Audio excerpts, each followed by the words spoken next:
Are you ready to make the cutest dang Christmas tree skirt you've ever seen? Today we are making my Connie Tree Skirt pattern, which is a quilted Christmas tree skirt with a bound scalloped wavy edge. It's very fun, pretty simple, and you may build some new skills if you have never quilted anything before. This video is meant to accompany the written instructions. So if you have not gotten your written instructions yet, head to the link in the description and grab that first. All of the pattern pieces, fabric requirements, sizing info, notions you need, all of that information is in the written instructions. And it's just nice to have those handy while you're watching this video as well. We are going to be making two different tree skirts in this video to both cover a couple different sizes, and also there's just a lot of different options throughout the pattern, so we're gonna cover whatever options you decide to go with. We will be making a mini tree skirt with these fabrics, and then we will be making a standard size with these cute fabrics. If you are interested in making a patchwork tree skirt, this is a patchwork one I made last week.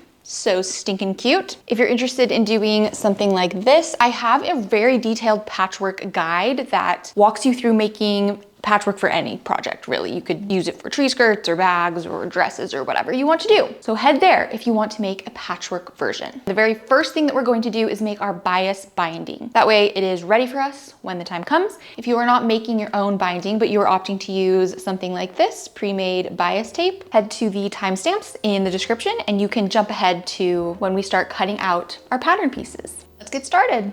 This is by far my favorite way to make bias binding because we start with just a simple square of fabric and we'll get hundreds of inches of bias tape from it. Start by cutting the square of fabric that is listed for your size in the instructions, and we are first going to fold it in half and just cut little teeny snips at the halfway point. Then you're going to cut your square in half on the diagonal, which creates two triangles. Right now, the right side of my fabric is facing up, which is important because we are going to flip one of these triangles on top of the other one so that the right sides are together. We're also going to line up the snips that we cut in the previous step, and then I'm going to clip or pin those two triangles together along this straight edge. Now we are going to sew along the straight edge with a 1/4 inch seam allowance. Then press your seam allowance open flat with your iron. What you should be left with is this parallelogram shape. Mine is very big, so it doesn't fit in the entire frame of my video, but right now the wrong side of the fabric is facing up. And what we're going to do is we are going to draw lines that are 1 3/4 inches apart and parallel to this long edge here on the bottom. A straight edge ruler like I'm using here is extremely helpful for this step because since we're drawing so many lines, if you're off by even 1/8 of an inch each time, that really adds up to a lot and you will lose out on inches of bias tape that you should have had. So do your best to be precise, and by the time you get to the top of your fabric, you should be left with a little bit of leftover. Nothing crazy, but just trim that away.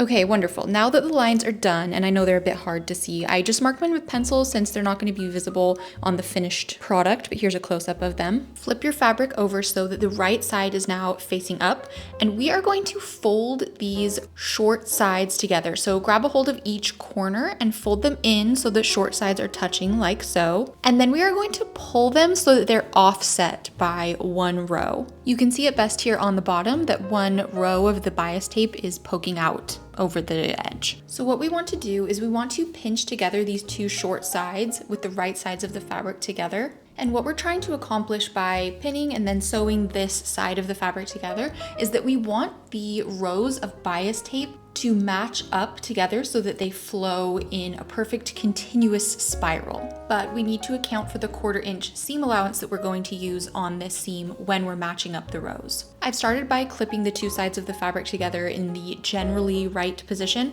And what we're going to do is we're trying to get this row right here to then match up with this row on the other side of the fabric. And to check if that really will be the case, I'm sticking a pin in about a 1/4 inch down from the edge of the fabric because that will be our 1/4 inch seam allowance.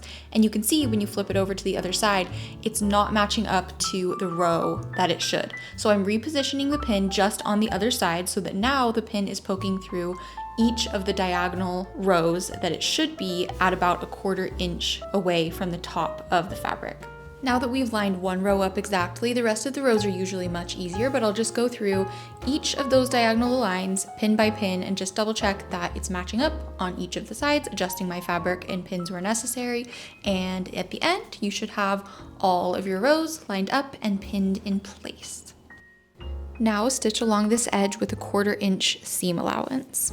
And what you should be left with is a tube of fabric. So I'm going to take that seam that we just stitched and I'm going to press it flat with my iron. You can also see here how well those rows lined up after we pinned them so nicely. We have our tube of fabric here and you can see how the row that we offset is sticking off the edge here. That's where we're going to start cutting, and you want to make sure you are only cutting through one layer of fabric. I would recommend kind of holding that layer that you're cutting a little up and away from the bottom layer in this tube, because it really would be a bummer to cut a gash in the other side. Take your time, be precise here. There's really no need to rush. I am cutting out quite a bit of bias tape by making the largest size available. But once you get to the very end of your tube of fabric, you will be left with a ton of bias tape that you made in a relatively short amount of time. So good job, give yourself a pat on the back. We're also going to go ahead and fold our bias tape at this stage so that when we're ready to bind our tree skirt, it is fully ready to go. If you don't have a bias tape maker, which I'll show you in a little bit, you'll need to do the folds yourself. So with the wrong side of the fabric facing up, we're first going to fold this fabric in half and press that in place. Now unfold what you just folded. We'll use that crease as the center point because we are now going to fold each raw edge in toward the center. And you don't want it touching the actual center, but pretty close. Once you've folded both of those raw edges in toward the center, you're now going to fold it in half again so that no raw edges are visible and everything is neatly tucked into the bias tape. This process does take some time to fold everything yourself. Personally, I find it kind of therapeutic. I just listen to a book or watch a vlog or something. But if you want a little help on doing the folds faster, you can get a bias tape maker, which is what this handy little invention is. As you can see, you just insert the bias tape into the bias tape maker and pull as you iron, and it does both of those folds for you. And then all that's left to do is just fold all of the bias tape again in half. I, of course, use this method and I feel like it goes fairly quickly. Because I'm making so much bias tape, I am going to roll my bias tape into a little spiral cake as I go to keep everything folded and in neat order. With our bias tape completely done, it is now time to cut our fabric. This pattern cuts the fabric a little differently than you might assume, and so it is important to follow the directions in the pattern. We're first going to cut a general circle shape before we cut out the scallops, and there are two options to get that circle shape. The first option that we are going to walk through is folding your fabric into fourths. My fabric here is folded. I'm pointing right now to the center of the two folds, which you should mark as your center notch, and then the left side and the top are both raw edges. I'm now going to lay my tree skirt pattern piece on top of this folded fabric with the center notch lining up with the center fold. And I want my circle shape to be about 1 inch away from the scallops on my tree skirt. And the purpose for this is to give yourself a little bit of wiggle room so that as you quilt your fabric, if there's any shifting of layers, that will all be accounted for, and we can cut the scallops out after and there won't be any misaligned fabric. So give yourself a wider buffer, maybe 2 inches if you're newer to quilting, and you don't need as much space if you're an experienced quilter. What I've done here is just measure 1 inch out from each of my scallops, and then I did a pretty rough connect the dot cut across the curve, and I absolutely could have just left it like that, but I decided to even it out a little bit by measuring a precise radius across the whole curve. So you could do that from the jump, you could eyeball it based on the pattern piece, you could get a string and tie it to a pencil, you can do it however you want to do it. Just make sure that your pattern piece fits within this shape that you've cut with 1 to 2 inches of space and that you've marked your center point. Other than that, this really doesn't need to be that precise at this stage. You'll also want to cut your second fabric, which is going to go on the reverse side. And I've done this also by folding my fabric into fourths with the folded edges here, the raw edges here. And I've just laid my first fabric on top of my second, lining up those folds and making a cut so that both of the fabrics will be the exact same shape. So that is the first option for cutting, and I would say the advantage to this is that it's a bit quicker. It's just a little less symmetrical and perfect, but you could also go for option 2, which is to cut your fabric while it is laying flat. With this option, you also want to mark your center point. And then again, we're just measuring 1 inch away from the scallops at their widest point. So here I've taken a tape measure and gotten that measurement, and then keeping the tape measure centered at the center point, I'm just going around this kind of quarter circle and marking that same point from the center, and then I'm shifting my pattern piece to a different quadrant, making that mark again, shifting it to a third quadrant, making all of those marks again, and then the same thing with the fourth quadrant until you've gone all the way around the entire circle. Now you can cut your circle shape out, and when you cut your second fabric, you can either repeat this process or just lay the circle that you've made here on top of that fabric and use it as a stencil. But I'm curious to know what cutting method you guys go with, so let me know what option you chose. Our fabric is cut, our bias tape is made, it is time to start quilting. To mark your quilted lines, you could either use a heat erasable pen, which is what this is and what I was fully intending on using until I realized the ink is all gone. So I'm going to be using a Hera marker, which is just a plastic tool that puts a crease on your fabric. I can see it perfectly well in real life. It's a little bit hard to see on camera. I'm gonna try really hard to let it show up for you guys though. You can mark your quilting lines whatever size, shape, direction you want. I like to do perpendicular lines 2.5 inches away from each other. A cutting mat and a straight edge are extremely helpful for this, but you'll notice even with this mini size of tree skirt, I do have to move my straight edge around quite a bit to get the lines to continue through the entire pattern piece, and that's totally fine. Just try to keep things as straight as possible, and do not stress at all if you are a beginner quilter. Nobody's going to notice if things are a little bit wonky. Now it's time to cut out our batting, and normally I start with the fabric that I have not put my quilting lines on.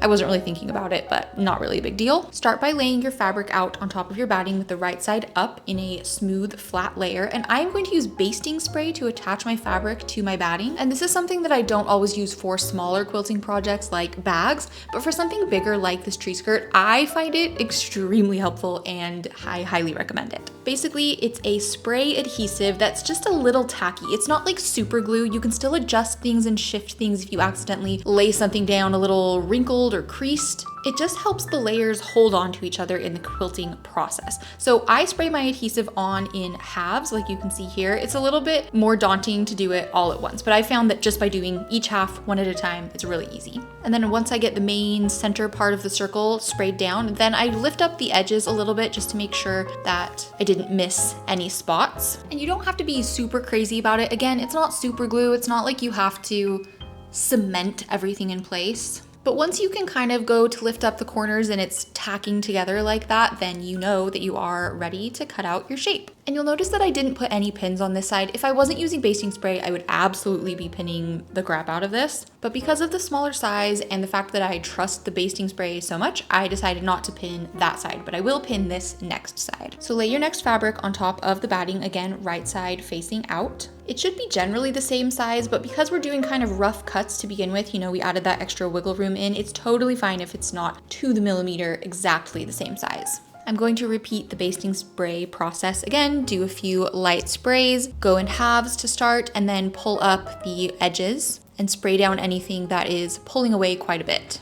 And you'll see as I pick this little quilt sandwich up, the basting spray is holding everything together pretty well. Even when I shake it around, all the layers are staying stuck together, but I am still going to safety pin them together for extra insurance. So I'm using curved safety pins, which you can see here. They have a little bit of a bend to them, which just makes poking through the quilt sandwich much easier. You definitely want to pin on the side that your quilt lines are visible. And if you put any pins in the reverse side, make sure you take those out now. And I really only did a handful of safety pins just because my basting spray really was doing most of the work here. But if you're not using basting spray at all, I would definitely like quadruple the number of pins you see me using here. In preparation for quilting my lines, I am going to fold up my quilt sandwich on one side, and I'm actually going to use hair clips to keep it out of the way for now. I know there are actual quilting clips, but I feel like these work just as well. I think a lot of people have them on hand at home also. This is a good time to change your color of thread. I'm doing brown on top to match my brown fabric on top, and white thread or creamish thread underneath to match the creamish fabric. I'm also lengthening the stitch length to 4 millimeters, and then I've swapped out my regular sewing machine foot for a walking foot. If you want a really detailed explanation and tutorial on a walking foot, I will link a tutorial that I have for it. But essentially, a walking foot moves the top and bottom layers of fabric as you're sewing at the same time. Normally when you're sewing, the feed dogs on the bottom of the sewing machine are just coming from underneath. So a walking foot is helpful when you have multiple layers of fabric to push everything through evenly and not shift the layers. With those quilting tips in mind, I'm now going to quilt my layers. So I'm going to start at the top of my first line, follow it down vertically all the way to the bottom. When I get to the end of it, I'm going to cut my thread, remove my needle, and move my project so that I'm starting all the way at the top of the next line. And I'm going to continue that way every single row, every single line, so that I'm going in the same direction each time. As you go, you're gonna get closer and closer to your rolled edge that you would clip down. So once you hit it, you're just gonna move your clips, unroll it a little bit, and continue. And eventually your unrolled edge is going to start getting in the way under the arm of your sewing machine.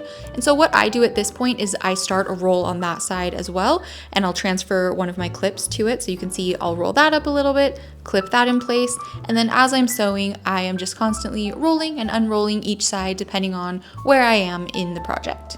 If you followed all of these quilting tips that I've tried to give, you should be in a pretty good place, even if you're a beginner quilter. But I will say this size that we're looking at right now is a mini, and so it is a bit more manageable than some of the bigger sizes. And I'll show you here, this is me quilting up my standard size tree skirt. Definitely quite a bit longer. I usually hang it over my shoulder, but other than that, I'm really following the same steps, tips, methods that I do for any of the other sizes. If quilting on your machine is really throwing you for a loop, you could definitely try hand quilting. I know a lot of people really enjoy that, or the ultimate hack, which is to get pre-quilted material or an already made quilt to make your tree skirt from.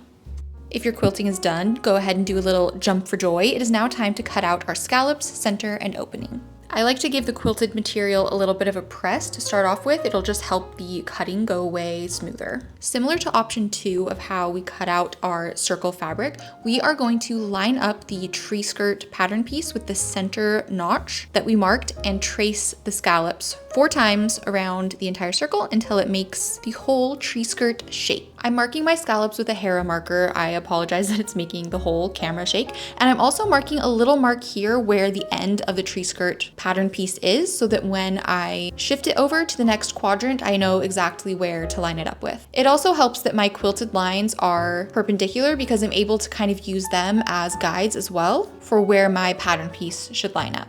Again, I apologize that my Hera marker isn't super visible on camera, but I promise I can see it perfectly well in person. Here you can see the indents a little bit better. Now I'm taking my rotary cutter and cutting away the scalloped edge. I guess I never really explained why I decided to do the pattern piece in a quarter circle. Mostly it's just to save paper and storage space, but if you really wanted to print off 4 versions of the pattern, you could do that and tape together one giant circle. Another option, if you don't want to trace the pattern piece 4 times, you could fold your quilted fabric in fourths, similar to option 1 in the cutting guide when we made the initial circle. I think it's important to acknowledge that this probably is not going to give you a very symmetrical shape just because of the bulk of the quilted fabric, but this would be a lot quicker. So if you don't really care too much about a perfectly symmetrical shape, you definitely could go this route. I did find that I had to cut in layers doing it this way. My rotary cutter wouldn't cut through all of the layers. I didn't even try, and even my scissors had a hard time with all 4 quilted layers, so I did 2 at a time.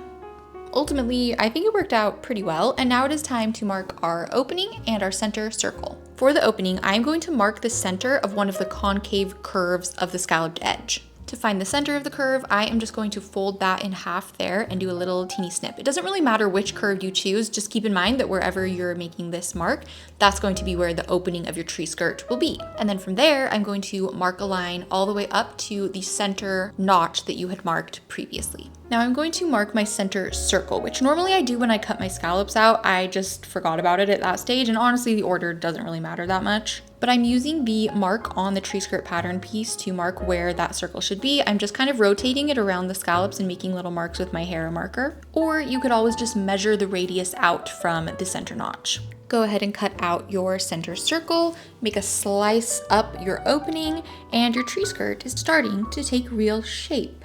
One more thing we're going to do here is we are going to put a curve on these corners here. You can eyeball the curve, you can use a bowl. I'm just using the cutout from the center as a rough stencil. With the shaping of the tree skirt out of the way, it is time to attach our ties or button loops. I'm going to be cutting my ties off of the bias binding that I made. If you also chose to do that, you should have already accounted for that extra length when you made your bias binding. If you opted to cut your ties or button loops from separate pattern pieces, you'll need to fold those pieces as if they were bias binding. So cut however many ties or button loops you want. This number is completely up to you depending on how you want your tree skirt to look. I've decided to cut 4 ties for my tied tree skirt, and I'm cutting 3 button loops for my buttoned tree skirt. Before we attach them to their final resting place, we need to edge stitch along the folded edge of our ties and our button loops. So right here along this folded edge. Backstitch at the beginning and at the end. And for me personally, I don't finish the end of my ties.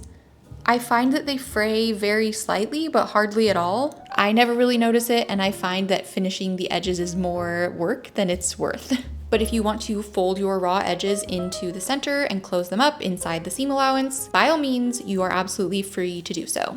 The placement of your ties and button loops is completely up to you. Just keep in mind that if you are going to have a tie extend out of your center circle, you'll want to take that into account when you're planning that placement. So I'm putting my ties 6.5 inches apart, with the first one being at the center circle and then 2 more spaced evenly 6.5 inches apart from each other. It also doesn't matter what side of the fabric you put them on. Usually I put my ties on the main side, but no matter what side you attach them to, they will be reversible, so they'll look good from either side. The button loops are a similar deal. You just fold them into a little loop shape when you pin them and sew them in place. I spaced my button loops 4 inches apart, and as a reminder, this is on the mini size. And the ties that I was doing previously are on the standard size.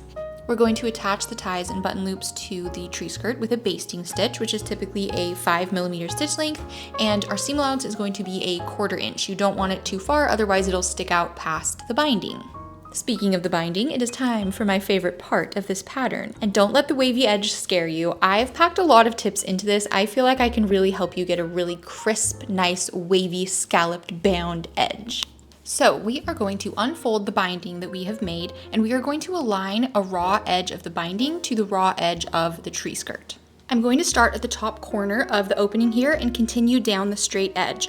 When we get to the curves, there are a couple things I want you to keep in mind that will help you a lot. Concave curves like this one go in, and convex curves are poking out like this one. There are a few things we can do with each of these curves to help them. So do you see how this bias binding has a bit of stretch to it? That's why it's cut on the bias.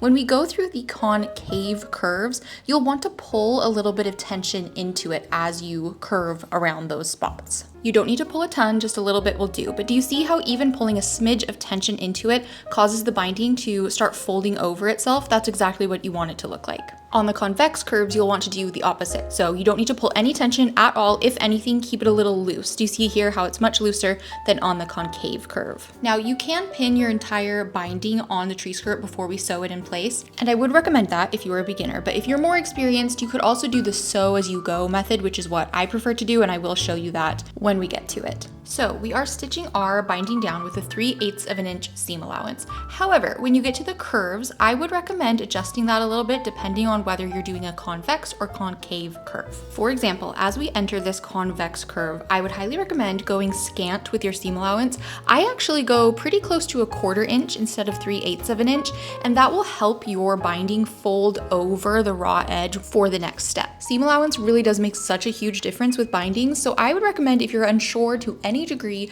actually measure the distance from your needle so that you know exactly the seam allowance that you're using. All right, so if we're going scant with our seam allowance on convex curves, you may have guessed we would do the opposite on concave curves. That is somewhat the case, although you don't need to alter your seam allowance too much on concave curves. If anything, I would just go a hair over 3/8 of an inch, but not quite to 1/2 an inch. So here we go, starting on another convex curve. We're going to go scant with our seam allowance, and then back down to a concave curve where we go a hair over 3/8 of an inch. And you'll just continue that pattern, a little over, a little under, a little over, a little under, back and forth, kind of like a roller coaster around your entire tree skirt. As I mentioned earlier, I wanted to show you an example of how I usually stitch my binding on the tree skirt. This is the sew as you go method, where I haven't pinned or clipped any of the binding down beforehand. I just kind of manipulate the fabric as I'm going around the tree skirt. For me, I very much prefer this method. It goes a lot faster and it's a little bit more fun. I do think it would be difficult if you are a beginner, especially to binding, but if you've never done this before and you're up for a challenge or trying something new, I say go for it. Continue sewing your binding around the scalloped edge, whether you pinned it in place or you're sewing as you go. And then when you get up to the top corner of your opening, you can go ahead and snip the tail of your binding off. And you should have plenty to go around your center circle too. That's what we're doing next. But first we need to finish this binding. So this is what it should look like on the straight edge, pretty straightforward. And then on the curved edge, it's gonna look a little wacky right now, but that's fine. Now, when you fold the binding over the raw edge, you want it to come just past the line of your previous stitch. Keep in mind that that's showing you where the binding on the other side ends. So if you fold it way too far over, when you top stitch this in place, your new stitch is going to be visible. So you do want it to cover that previous stitch, but you don't want it to be pulled significantly further than the stitch. Due to your very careful attention to seam allowance, your binding should be folding over quite nicely on your curves, but you may need to manipulate it just a little bit. If you find that it's not quite folding over far enough, especially on the convex curves, that probably means that you went a little bit too thick with your seam allowance, but it's an easy fix. You just need to trim away some of that seam allowance. Just don't be too heavy-handed with that, otherwise you'll end up with floppy binding. As we stitch this binding in place, keep an eye on that previous stitch that we're covering, because even though we did cover it when we pinned the binding, that's really just a placeholder, and things shift around so easily, especially when we're dealing with really minute measurements. It'll really pay off in the end to pay close attention to detail, take your time, go slow. I find that when I'm stitching my binding in place, I'm really adjusting constantly. Don't be shy to lift your presser foot up from time to time, pivot your needle if you need to, make use of your hand wheel. This definitely should not be a trust your pins and pedal to the metal situation, as you can see here. And similar to how I attached my binding in the previous step, I also prefer to do this without pins. I find that it's kind of just double the work for me, but again, if you are a beginner, I would definitely recommend pinning it down first, but you don't have to if you don't feel like it. I usually don't. Especially since you're making so many adjustments as you go, whether you put pins or not. Sometimes I feel like the pins just get in the way of the adjustments you need to make as you're going, but I don't know, maybe that's just me. I feel a little bit like I'm manipulating you to the dark side type B sewing world. But let me redeem myself by introducing you to the gospel of slip stitching, which is on quite the other end of the spectrum. Slip stitching is a hand sewn method that goes much slower, obviously, but it is a much cleaner, better, more professional looking finish. Basically, you make little teeny stitches between the tree skirt and the binding, back and forth, and then when it is pulled taut, it creates an invisible stitch, otherwise known as a ladder stitch. I actually really enjoy slip stitching, especially if you're happy to take your time. You can turn on a little show, sit down with your cute tree skirt, and make a night of it. It sounds kind of relaxing to me. So choose your finishing method, whether you're slip stitching, top stitching, either with pins or just freewheeling it. Either way, this is what your end result should look like. And lest you be fooled into thinking I never make mistakes, I wanted to just show you a rougher looking spot where my stitching got a little bit sloppy, because just a reminder, it is completely up to you how much you want to be bugged by something like this. I choose to not be bugged at all. I wouldn't want to go to the trouble to fix little mistakes like that, especially since this is a homemade heirloom piece and I don't mind a few imperfections. I'm going to give my binding a little press just to make it lay nice and flat. And now we are going to move on to binding the center circle. My tips for binding this area are the same for when we bound the concave curves on the scalloped edge, but just more because this curve is more acutely concave. So we really want to take advantage of the stretch in the bias binding. And I find that when I'm pinning this in place, I do pin this one in place, I sort of unfurl the curve here, and that just helps stretch and straighten out the binding. So don't be shy with your tension here. This center circle does tend to get a bit floppy if you don't stretch it enough. I'm not extending any ties or button loops off the center circle here with the binding, so I'm just going to cut it about 3/4 of an inch past the end, and then we can fold that under in the next step. You can see here as I bring that circle back together that the binding is already folding over on itself. That is a good sign. That is what you want to see. When you stitch this binding in place, I would again go a hair over our 3/8 of an inch seam allowance, and honestly, I would go a little closer to 1/2 an inch this time. I know when we were doing our scalloped edge, you didn't want to go too far over the 3/8 of an inch seam allowance, but it's a little bit different here because, as I said, this angle is more of an acute concave curve.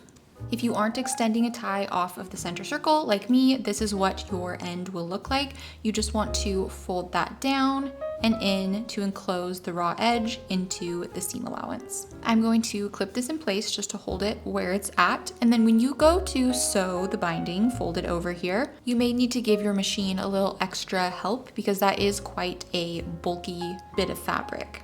I'll pin just the beginning of this curve in place, and again, you want to make sure that you're folding the binding over the previous stitch, but just slightly.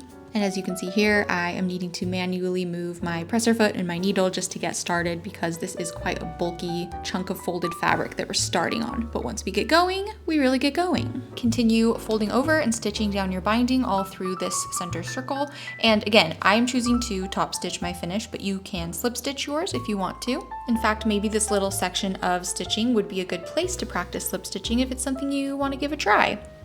Give it a little back stitch when you get to the other corner, and this is what your finished result should look like, or pretty close to it.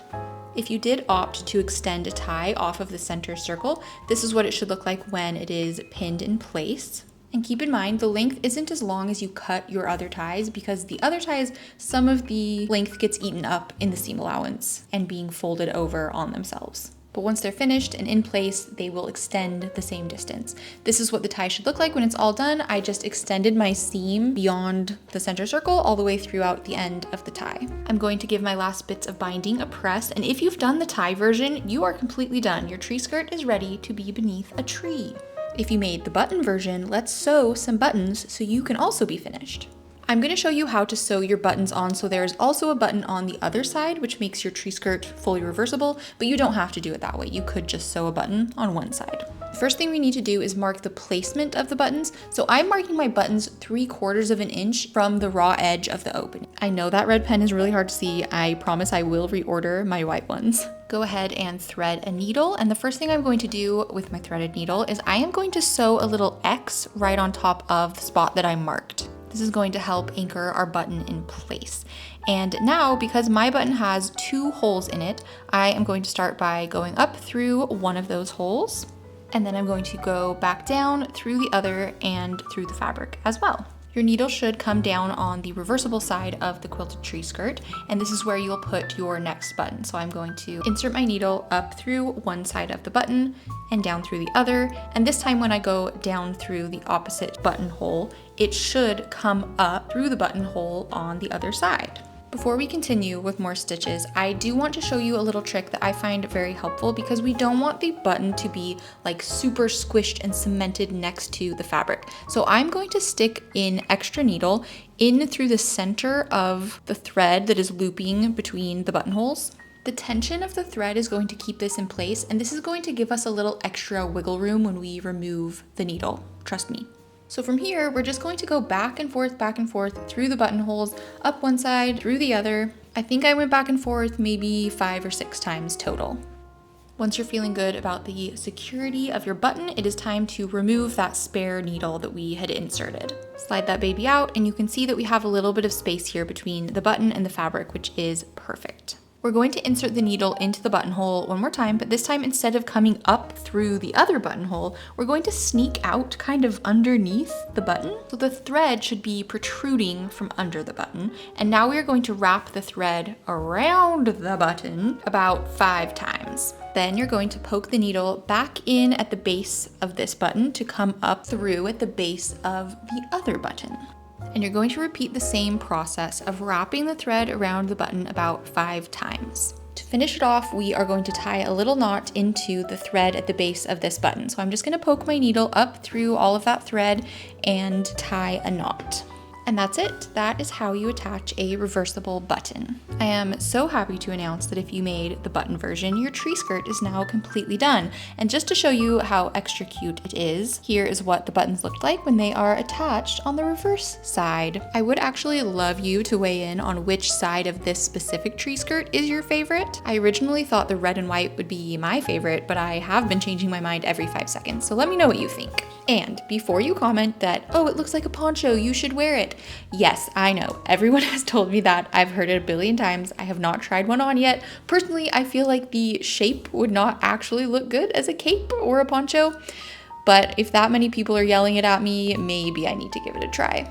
I would love to see your Connie Tree skirts, whether they're attached to your tree or your neck. Tag me in your finished makes. And for sizing reference, this is a 7.5 foot tall tree. It's a pretty big one. It's actually not my tree. I had to borrow one because I normally do a real tree for Christmas.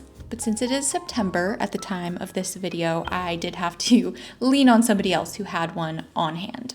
But this is what the mini and standard sizes look like on a pretty big tree. And if you want more ideas for inspiration or sizing information, head to the pattern hub in my description where you can see a bunch of other Connies in other homes and other styles. Thanks for hanging out with me today. Subscribe for more sewing tutorials, patterns, vlogs, and vibes.